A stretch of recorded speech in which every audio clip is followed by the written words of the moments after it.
We are going to dive into cognitive development and talk about Piaget and Erikson. So, uh, early cognitive development takes place in the first several years of life, and we see by far the largest amount of development and cognitive ability, expansion, all taking place really in those first few years of life. Just in the first 2 years alone, our brain will triple its weight due to all of the new neural activity and growth that's taking place. Um, by the age of 5, your brain is 90% of what will be its adult weight. So you can see, obviously, the vast majority of our development takes place in those first few years. Now, we're going to take a look at Jean Piaget's theory of development, cognitive development, and his impact in the world of psychology in terms of development really cannot be overstated. He believes that we have this discontinuous stage of or discontinuous model of development based on these various stages. He gives specific ages to each of these stages, which the ages may not align all that well, but the fact of the matter is that to this day, his description of the steps that we go through, the stages that we go through in terms of our cognitive development, continue to be a model for modern theories. So Piaget based all of his theories on these three basic ideas of schemas, assimilation, accommodation, and stages of development. So when we talk about schemas, it's this broad mental structure that guides our thinking. So if you think about it in terms of like a scaffolding to a building, you could fill in all of the details of your building however you want. So if you think of it as like the framing of a house, for example, you can decide what kind of walls you're going to put up, what kind of carpet you're going to put in, what kind of flooring and lighting and furniture, all those different things, but they have to work inside of the structure of the building. Those are our mental schemas. And so we learn all kinds of new things all the time. We put more furniture, more decor into our homes, but they have to work within the framing that already exists. And that framing is the schema. Now, oftentimes, if we have a useful, accurate schema, then when we get new information, when we have new experiences, we can fit that information into our existing schema. So, for example, if you teach a 3-year-old that a 4-legged animal with a tail is a dog, then when he or she sees a horse for the first time, it might point to the animal and say, doggy. And you would say, no, that's a horse. And that would simply have to assimilate that new information into the schema that it already has. On the other hand, sometimes our schemas aren't qualified to explain or understand or make sense of new information because the schema itself is inaccurate, in which case we have to change our schema to make room for this new information. So if someone who'd never been to the East Coast has a picture of what they think the Bronx might be based on movies from the 70s or something, they might have an image similar to the picture you see here. But if you were to show them images of multi-million-dollar homes, the Bronx Zoo, the beautiful parks that exist there, they may have to really change what they think of when they think of the term Bronx, right? They may have to change what they think of when they think of New York. And so that would be changing, modifying a schema in light of new information. So Piaget's first stage of cognitive development is the sensory motor stage. This is where uh, toddlers, babies, and beginning to be, I guess, still babies. I guess toddler is the end of this stage, but babies are reactionary, reflexive in most of their behavior. Their interaction with the world is based on um, their senses and their limited motor abilities. Um, After 8 or 9 months, they develop what's known as stranger danger. So up until up those first 8 9 months, babies are perfectly happy being held by almost anyone. But after about 8 months, 9 months or so, babies begin to prefer familiar faces, and when they interact with an adult that they don't know, they usually respond with fear and anxiety.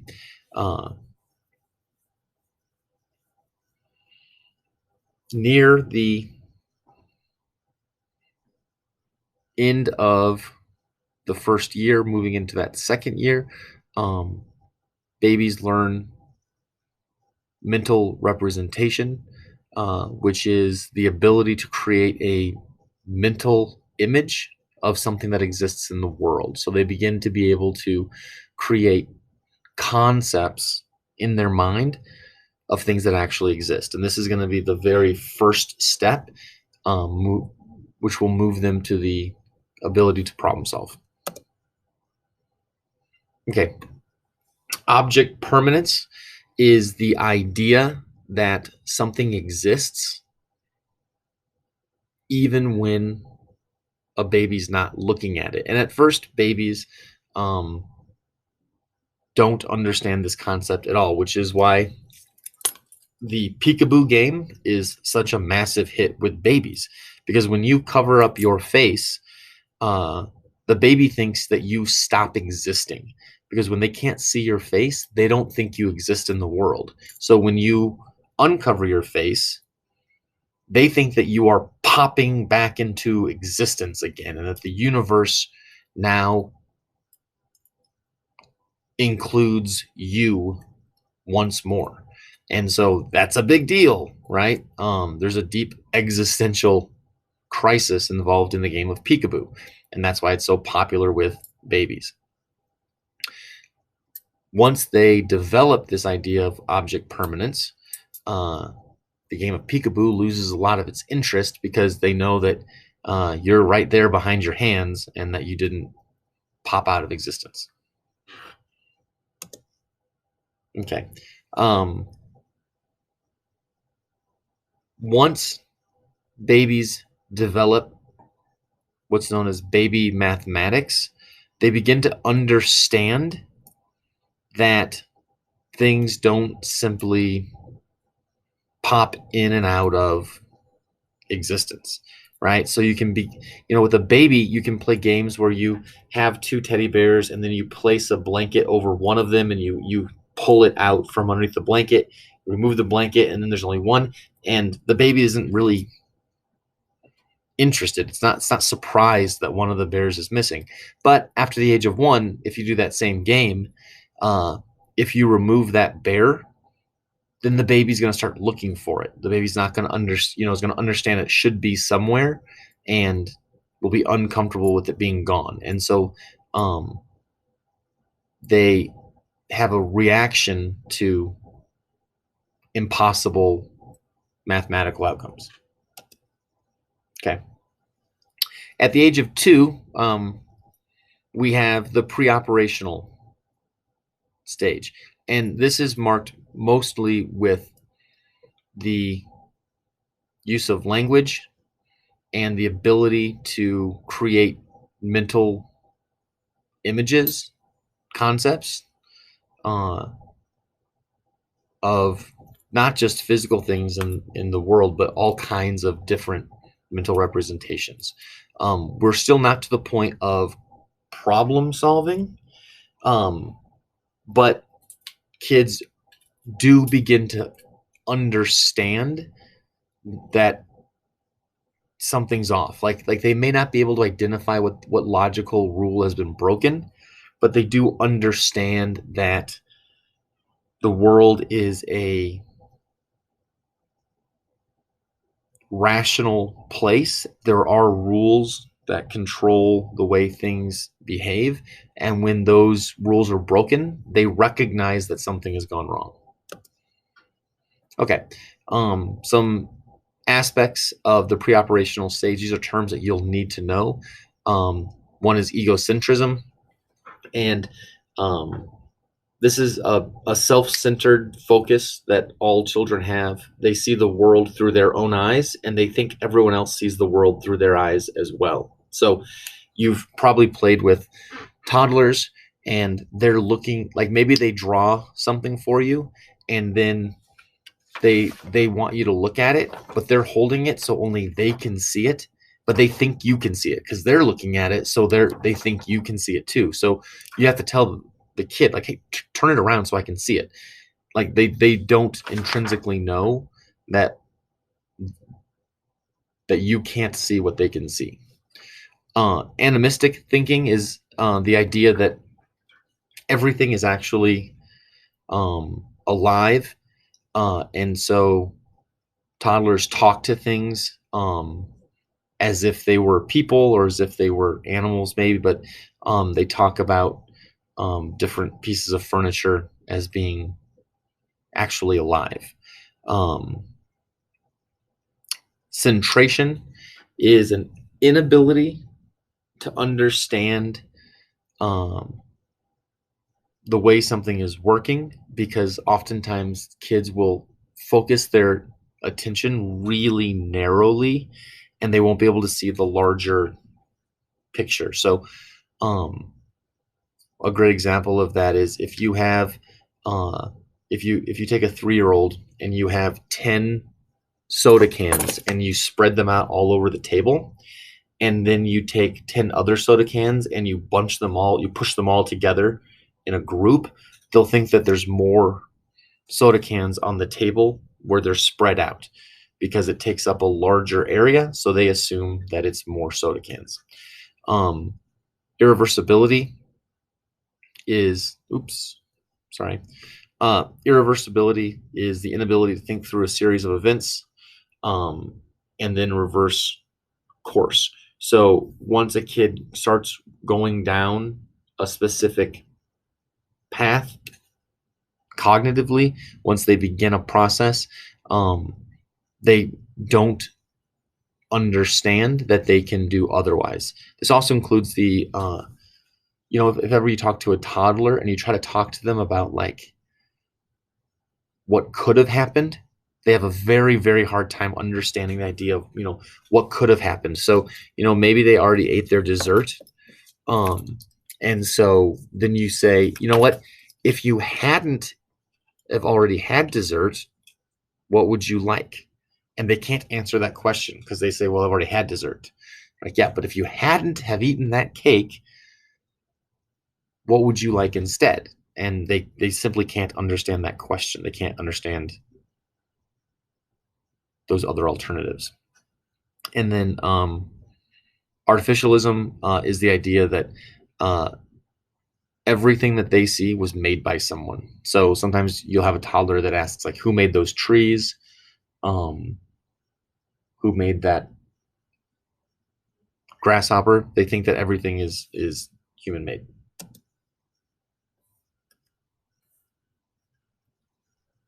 Okay. When we get to the age of 7, the next few years is known as the operational stage, and this is where children begin the ability to solve mental problems, simple mental problems in their mind. They can actually hold a mental concept and think of alternatives for that concept and create simple problem solving techniques. Uh, One clear developmental limitation is known as conservation, where if you take a child, or sorry, children at this stage learn the ability of conservation, which means if you take a large beaker half filled with liquid and you pour it into a small beaker and it fills that small beaker all the way up, children before this stage will think that you've added liquid. So if you fill a small container all the way to the top, they think that there's more liquid than the large container only half filled. They don't understand the concept of conservation. At this stage, children do understand that it's the same amount of liquid, it's just different containers.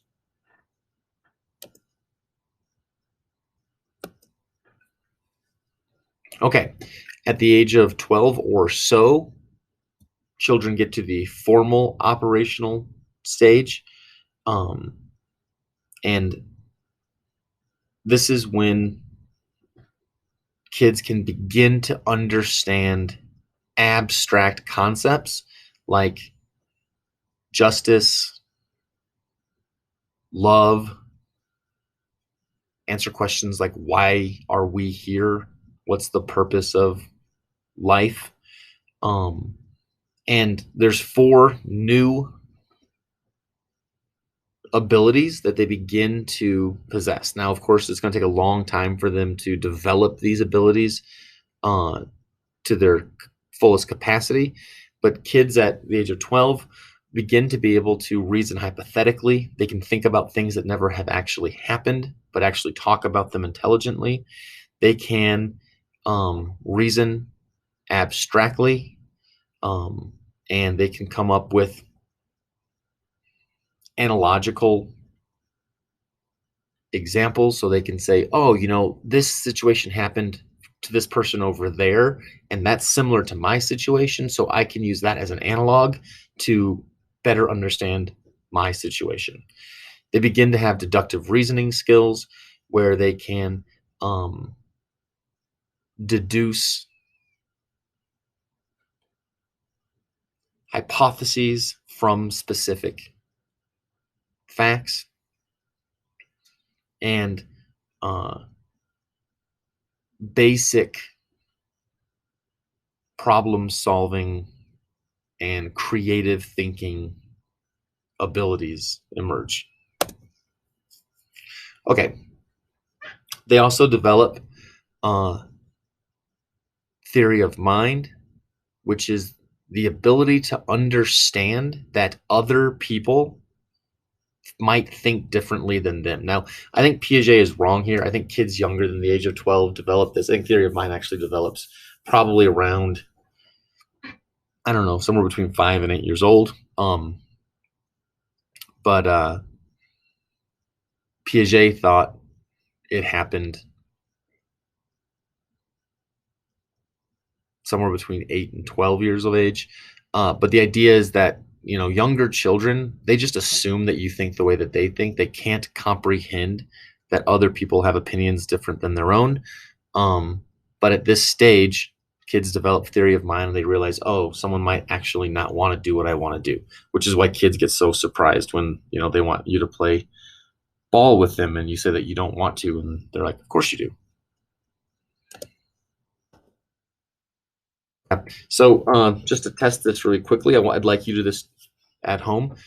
Just with your finger, I want you to draw a capital letter E on your forehead. Take a minute and just draw the capital letter E on your forehead, please, with your finger. All right. Now think about it. Did you draw it from your point of view, or did you draw it from the point of view of someone looking at you? Chances are you drew it from your point of view. That is to say that you would be able to read it on the inside of your forehead, but it would be backwards to everyone else. That's just a simple activity to show that most of us have this egocentric view of the world. And so in this case, we draw the letter so that we can read it, and we don't really think of someone else. So here's just a simple outline of Piaget's 4 stages of cognitive development. You will be expected to know these 4, and you will be expected to know the ages. So you're going to need to do some studying here and lock these down. Same with Erikson in a minute. You're just going to need to memorize these stages because they are important. Okay, so like I said, Piaget continues to be enormously important in cognitive development. There's mostly agreement that his ages may be wrong, but that the progression of his stages are probably very, very close to accurate. All right, Vygotsky took Piaget's work and added the need for social and environmental interaction. So Vygotsky agrees that we move through these various stages, but that our interaction with the world around us is a really important element in development, specifically language acquisition. And so Vygotsky talks about the zone of proximal development. So if you look at this little box in the bottom right, basically a child can develop to a certain degree all by itself. It's going to develop all on its own. But there's going to be stuff in the world that's beyond its cognitive reach.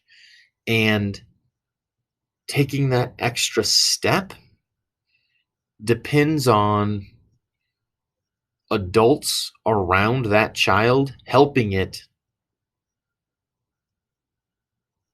in its development. And that's the zone of proximal development. If attentive parents or caregivers are available to help the child master skills or concepts that are too difficult for it, then that zone of proximal development will expand, and that child will develop more quickly and more fully and in a more advanced manner. Okay. Now we're going to talk about our buddy Freud a little bit. We've already talked about him before. He's enormously important in the field of psychology. And for Freud, development has everything to do with sex. So all of us have this sexual drive within us, which Freud refers to as our libido. And this libido travels to different areas in our body throughout our development. And we have a fixation on a specific part of our body depending on the stage of development that we're in. And there is a crisis or a stressor that exists in each one of these developments that needs to be alleviated in order for us to grow up to be healthy adults.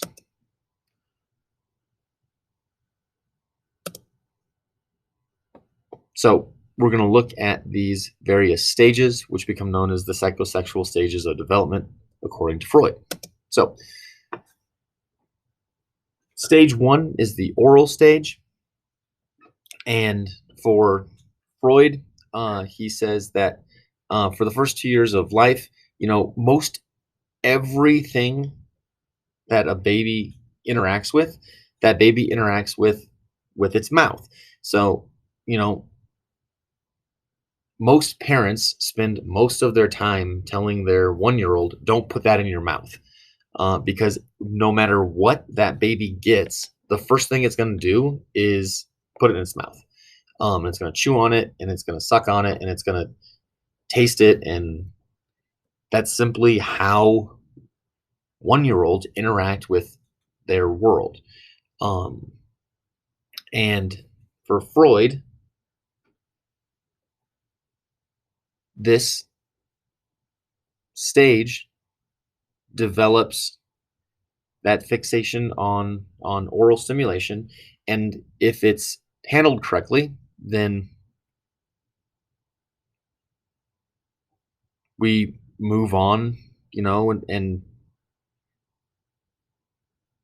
it's not really an issue again. For people who aren't able to uh, move successfully through this stage, they maintain that fixation on oral stimulation, which is why they may have problems with eating too much, with drinking too much, smoking. Uh, if you bite your nails, if you're always chewing up your pencils, Freud would say that this is an example of a fixation that wasn't alleviated during this stage. At about a year and a half or so, we move to the anal stage, and this is usually maybe a little bit earlier than that, actually, maybe 12 months to 15 months. The anal stage creates a fixation on controlling our bladder and our bowels, and this really deals with potty training, right?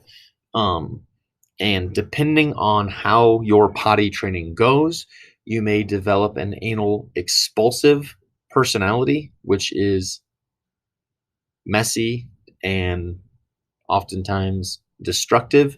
If you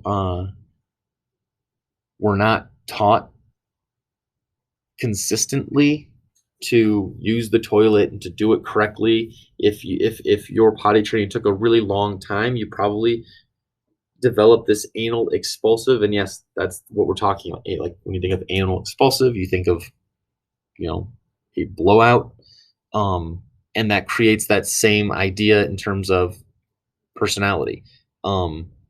You kind of do whatever you want.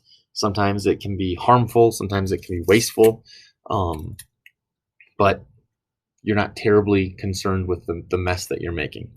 On the other hand, if during your potty training you were taught that making a mess, peeing or pooping in your pants was horrible, terrible, something to be ashamed of, you probably developed this really anal retentive response to potty training, where you became afraid of making a mess. You saw pooping and peeing as this like really shameful, dirty thing, and it results in this need to always be clean, always be orderly, always be organized.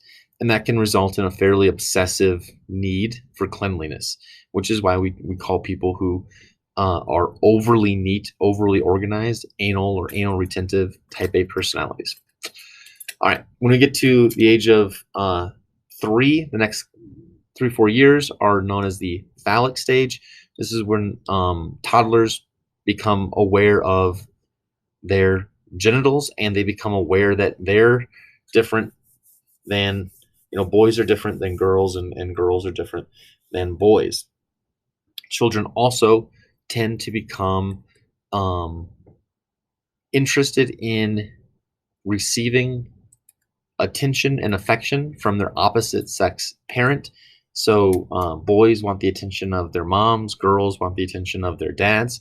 And I can tell you, in the case of both of my boys, during these ages, if I were to hug or kiss my wife, they would literally put themselves in between me and my wife. Like they did not want to see their mom kissing their dad. They wanted to kiss their mom. And it would be interesting if me and Lindsay were watching a movie together, sit next to each other on the couch. They would literally, even actually still, they literally come and they get between us, physically sit between us so that they have their mom's attention. Freud also talked about um, the concept of the Oedipus complex, which is, um, oh, sorry, Oedipus complex is this idea of wanting the affection of your opposite sex parent. Um, what I meant to say was the next box over. Freud then said that girls actually continue to feel uh, this this awareness that boys and girls have different genitalia turns into what Freud referred to as penis envy. That boys have, genitalia outside their bodies and girls have genitalia inside their bodies, and so girls become jealous. Um, this concept has become much less popular for reasons that you probably can obviously assume, but it was one of his major concepts that evolve in this stage. After the age of 6, fortunately for the rest of us, for the whole world, that libido goes into a latency stage. As say, it goes to the back of the mind, and kids lose these uh, sexual desires. They focus on intellectual and social pursuits. They focus on their studies. They focus on friendships, and this is really where they um, begin to learn who they are, how to interact with other kids, with adults. It's really that stage where we really become who we're going to be, and then um, somewhere between the ages of 12 and 16, kids enter the genital stage. When they hit puberty, those sexual desires are renewed and they begin seeking relationships with the opposite sex. So you have, the middle school drama that begins to emerge when boys and girls remember that the other sex exists again, and try desperately and usually very awkwardly to try and get their attention. Um, Hopefully, throughout this period, they begin to figure out how to talk to the opposite sex and figure out a way to, get their attention. If not, of course, this will result in other relational problems later on. Okay, so Erickson also has a stage-based developmental theory, and his involves 8 different stages, and it involves the whole scope of a human life. Again, you will be expected to know these stages, and I know looking at this slide, you're like, "Oh my gosh, how am I going to remember all this?" Well, the good news is, the first 3 or 4 are childhood, and then they expand into larger sections of life, which becomes a little bit easier to understand. So when it comes to Erickson, you have to know each stage deals with some type of issue or crisis or trauma that needs to be uh, solved in order to move on to the next stage in a healthy manner. If that crisis isn't resolved adequately, then it will result in some sort of um, psychological issue. So the first stage in Erickson is the first year and a half of life, and the principal challenge or the crisis that must be um, overcome is trust versus mistrust. So if babies are given secure, safe, reliable environments and attention from adults, they will develop into happy, calm babies with a sense of safety. If they don't receive that consistent care, they may develop anxiety and feelings of insecurity. From ages 1.5 to 3, you have the challenge of autonomy versus self-doubt. This is where toddlers begin to do things for the first time. They begin talking and walking, and they're getting potty trained. Um, and if they are encouraged and supported through these pretty stressful challenges, then they begin to see themselves as competent, having agency, having the ability to be successful, having control over themselves and over the world around them, that they actually can influence their environment. If they aren't able to adequately resolve this challenge, then they end up with feelings of inadequacy. They don't trust themselves. They don't think that they're necessarily capable, and they see their environment as something outside of their control. That the world happens to them instead of them being able to interact and manipulate the world.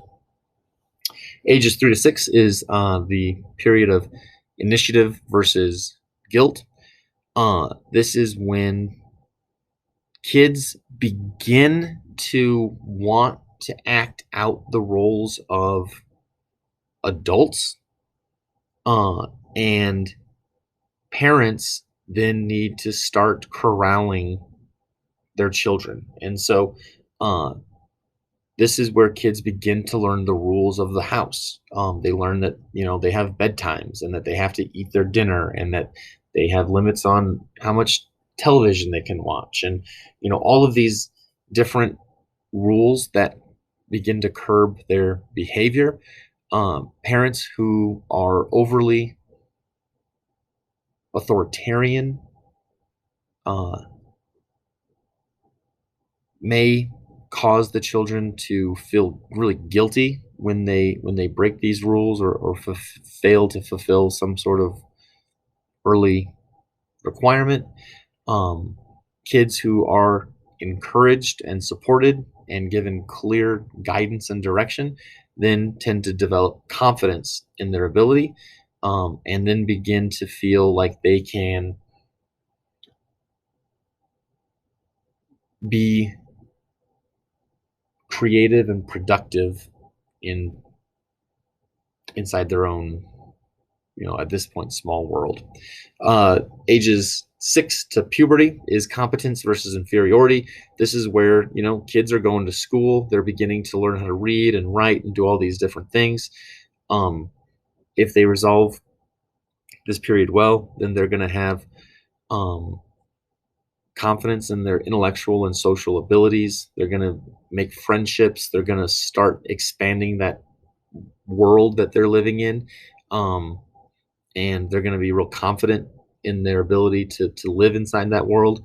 If they don't resolve this challenge, then they're going to be issues of self-esteem, self-confidence, fear of failure, that kind of thing.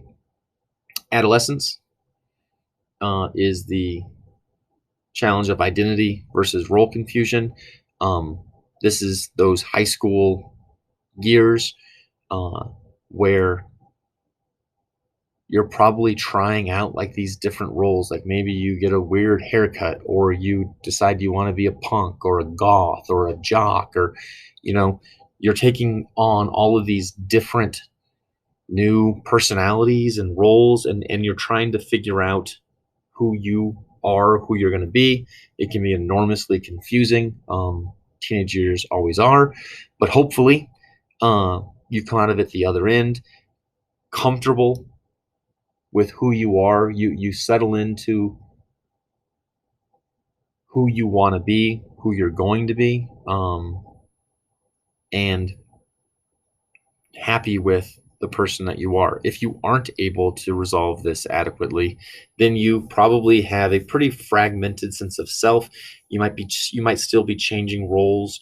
You might have a hard time being comfortable in your own skin, being comfortable with who you are, um, worried how people see you, that kind of thing. Early adulthood then is the challenge of intimacy versus isolation. You begin looking for companionship. This is like early, maybe 20s, I suppose. And uh, we're moving from the preference for large groups of friends to small group, especially probably an intimate relationship with one other person. If you're able to meet this challenge, you probably are enjoying a close knit community. You're probably enjoying a fulfilling relationship. If you don't resolve this, you probably are feeling alone. Other people are coupling up, probably getting married, that kind of thing, and you may be on the outside looking in. Middle adulthood meets the challenge of generativity versus stagnation. Generativity is productivity. You probably at this point in life, this is like your 40s. You probably have started a family. You're probably working a job. You probably are a part of your community. And if so, then you're feeling this sense of pride that you are being productive, that you are helping your family, that you are helping at your place of business, that you are helping your community, that you're volunteering, that you're doing all of those adulting things that people do in their 40s, and you're feeling a real sense of satisfaction and gratification as being a part of society and a part of your family. If you don't adequately resolve this, you probably go through that famous and really quite difficult midlife crisis. You might be feeling sense of failure, a loss of your youth, which is bringing about this real sense of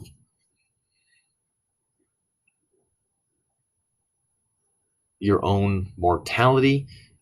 If you are feeling like you are a productive member inside your world, then you're probably happy with it. If you're not feeling productive, you're probably starting to freak out a little bit,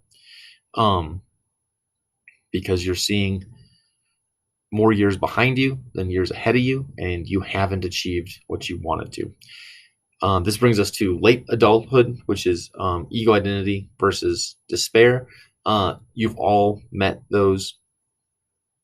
You probably all have grandparents who, some of them are probably really happy and they love talking to you about their life and when they were kids and what they did when they were young, and talk to you about their children and grandchildren and all of these things. And they have this sense that they've lived a life well lived, and that gives them this sense of wholeness and satisfaction that they've accomplished what they wanted to accomplish.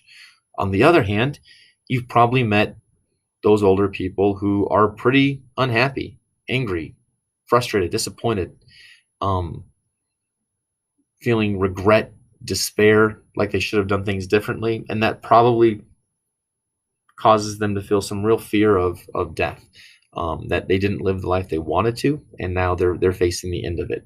And that can bring some really negative emotions. So, what Erikson and Freud and Piaget have in common is that they all have this predetermined order of development. The years might not be totally correct or overlapping, but the fact that we move through these developmental stages in the way that we do is what's really important.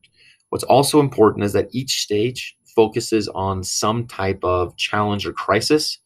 And if we resolve that crisis, we enjoy the psychological health that goes along with it. If we fail to solve that crisis, then we're going to have a negative psychological outcome.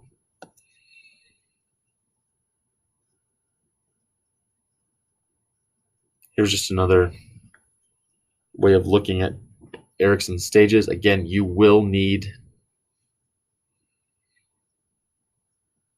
to be able to identify these stages. Oh, this is kind of an overlay of Erikson and Freud's different stages. Actually, you can see the similarity with Erikson and with Freud. All right. I'm going to stop right there. I know that was a lot. Thank you for hanging in there, and I will see you guys in class tomorrow.